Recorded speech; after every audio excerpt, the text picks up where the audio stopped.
that way. We've come up from Bakewell, and it's probably the best example of surface remains of a 19th century lead mine.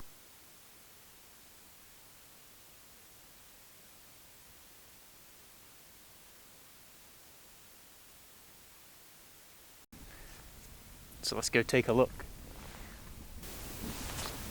So here we are then, actually at the mine. It's just south of Sheldon, which is over that way. We've come up from Bakewell, over there. You may have heard of this mine because of the supposed curse or the ghosts that live here, because it does have quite an interesting history actually. It's supposedly about 300 years old. Dates back to around 1739. Yeah, all sorts has gone off at Magpie Mine. There are even, murder, betrayal. Magpie Mine. So Magpie Mine, it's quite a fun place to visit.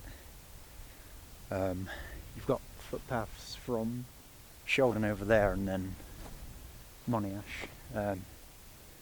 Yeah, there's a lot of open space, and if you want somewhere to explore that has,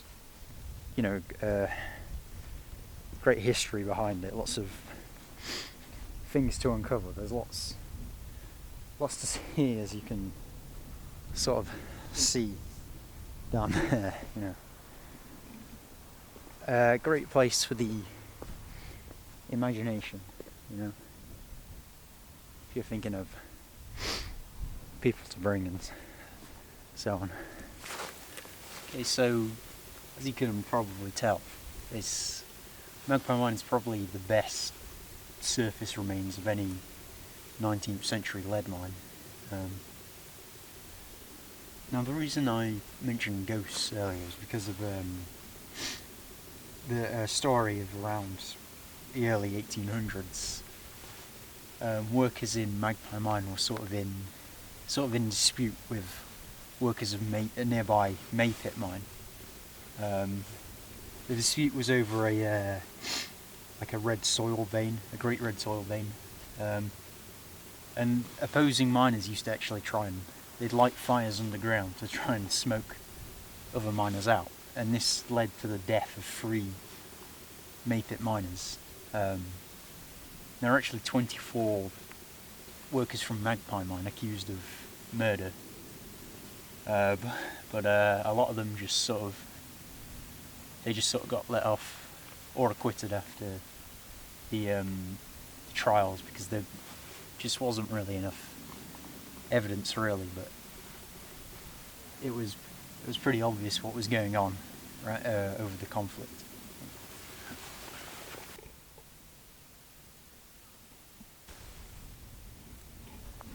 So after all the sort of shenanigans in the 1830s about the murders and so on,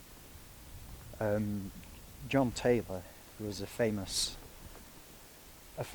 Cornish mining engineer, he sort of came up from Cornwall and was sort of tasked with basically re-energizing the mine, sort of taking over. A lot of workers came up from Cornwall with him to be employed here. He was actually quite a forward-thinking mine owner, as well as a innovative engineer. Things like pay for his miners, their safety as well. He was sort of a pioneer in those departments, setting a standard for other mines. There were various engineering innovations as well. Now this here is the Cornish engine house built in 1869. Sadly, it's quite ruined now.